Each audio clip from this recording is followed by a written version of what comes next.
Olá, apaixonados por livros. Você está no canal Explora Mundo e eu sou Edner Braga e hoje eu quero conversar com vocês sobre um dos temas que é, vamos dizer assim, assunto do momento. Quero falar do livro Ainda Estou Aqui. Tá bom, eu sei que vocês vão falar, podem dizer que o assunto do momento não é o livro, mas sim o filme do Walter Salles, mas ele foi roteirizado a partir do livro do Marcelo Rubens Paiva, Ainda Estou Aqui, que eu li na época do seu lançamento, que se não estou enganado foi em 2015, 2016, eu já li naquela época, ou seja, já tem bastante tempo, e agora ele voltou aí ao hype por causa do sucesso do filme, por causa do sucesso da atriz Fernanda Torres, que ganhou o Globo de Ouro e que está para o Oscar, enfim, é bastante coisa acontecendo, é bastante coisa positiva acontecendo com esse filme, e é lógico que com isso, muitas pessoas, muitos leitores, principalmente os mais jovens, se interessaram em fazer uma leitura deste livro, e eu me interessei de fazer uma releitura. Eu li o livro de estreia do Marcelo Rubens Paiva, que foi Feliz Ano Velho, que também fez muito sucesso, foi um livro de estreia que fez sucesso, e também virou filmes, e ele teve depois disso também outros livros que eu cheguei a ler, Blackout, eu cheguei a ler Blackout dele também, o Abari, e depois em 2016 eu li o Ainda Estou Aqui. Eu não consegui resistir ao impulso de ler novamente esse livro, e aí resolvi, já que eu li, fazer uma resenha em um vídeo para indicar esse livro e para trazer informações que de repente podem ajudar as pessoas a se decidirem a ler essa obra literária do Marcelo Rubens Paiva. Bom, e em Ainda Estou Aqui, o livro, o autor, que é Marcelo Rubens Paiva, nos leva por um labirinto muito intricado de memórias. A história pessoal, ou seja, então é um romance um tanto quanto autobiográfico, com o histórico, porque ele vai retratar uma época que realmente existiu no Brasil e um fato que realmente aconteceu no Brasil, que é o desaparecimento do seu pai, o Rubens Paiva, que era um deputado federal na época, que não estava muito bem alinhado com o golpe militar, não estava a favor da ditadura, e naquela época era assim que se conduzia. Aqueles que não estavam a favor ou totalmente a favor, ou que questionavam as condutas dos militares, eram ameaçados, eram sequestrados, eram aprisionados, torturados, eram calados, às vezes para sempre. E a maior parte desse para sempre ficava mesmo com essa incógnita do que é que exatamente aconteceu com aqueles desaparecidos. Um ponto de partida da obra é exatamente essa trágica história do Rubens Paiva, que foi levado então pelas forças militares em 1971 e nunca mais voltou. E mais do que isso, essa história é a luta incansável da Eunice, a esposa do Rubens Paiva, para manter a família unida em meio ao caos que se instalou na história da sua família e na história do país. Então a Eunice Paiva é a figura central da narrativa do Marcelo Rubens Paiva, que acabou se tornando advogada, estudou, lutou, mãe, acabou se tornando também uma ativista política. Foi levada a enfrentar uma batalha que era de criar os filhos sozinhas e lutar contra um Estado que negava até mesmo o direito do reconhecimento da morte de Rubens Paiva. Ou seja, além dela ter perdido seu companheiro, seu marido, pai dos seus filhos e ter ficado sozinha com as crianças, ela ainda não teve reconhecido os seus direitos de viúva, porque se negava a morte do Rubens Paiva, ou seja, aquilo que ela poderia obter para ajudar na manutenção da sua família, da sua casa, as suas despesas, que seria a pensão por viuvez, como não era reconhecida a morte, nem isso ela teve direito. Quer dizer, foi tirada a vida de uma pessoa e foi negado a possibilidade de sobrevivência, de subsistência de uma família toda, inclusive de crianças. E ela então teve que encontrar em si mesma a disposição para sobreviver e para superar a perda,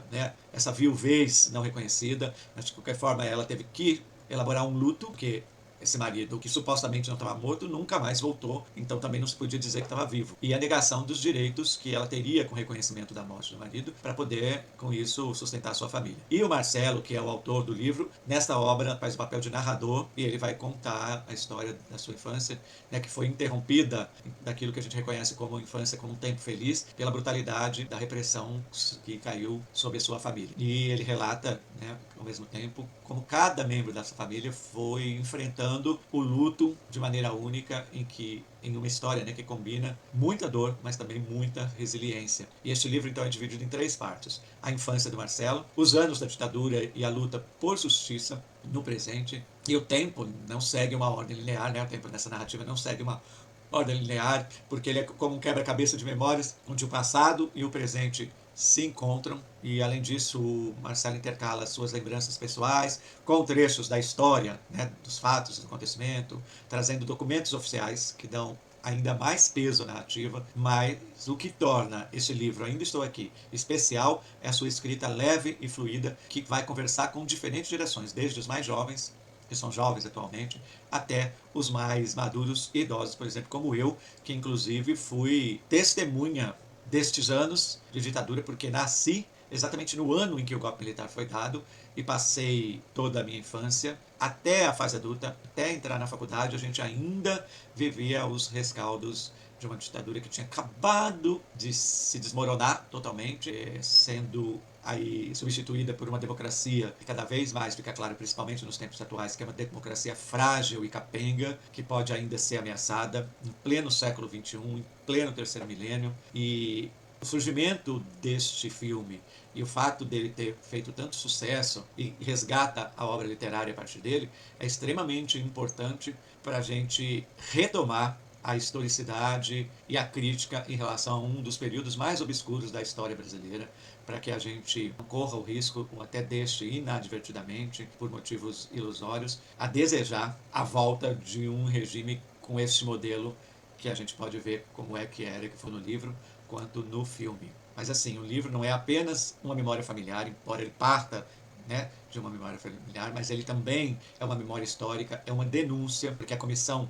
Nacional da Verdade, criada em 2011, revelou provas sobre a morte de Rubens Paiva. Isso trouxe à tona debates que eram muito necessários sobre os desaparecidos políticos e a violência que foi praticada pelo Estado naquela época. E aqui é que está o ponto que abrilhanta ainda mais esse livro, que é como Marcelo consegue conectar o passado com o presente ao discutir casos bem contemporâneos de violência estatal. A obra, então, nos faz refletir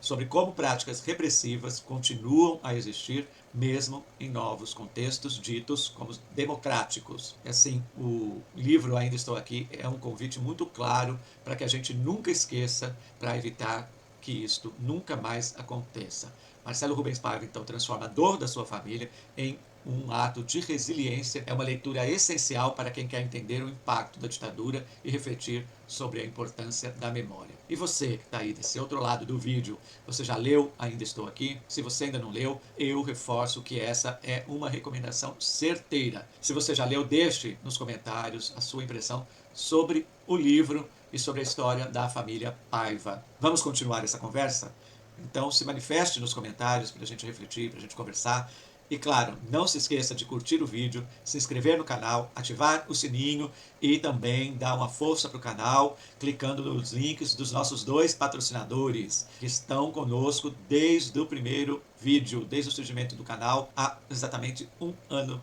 e 1 mês atrás, que são Clique Livros e A Custos Clique. Os links para acesso estão aqui na descrição deste vídeo. Até a próxima e abraços literários.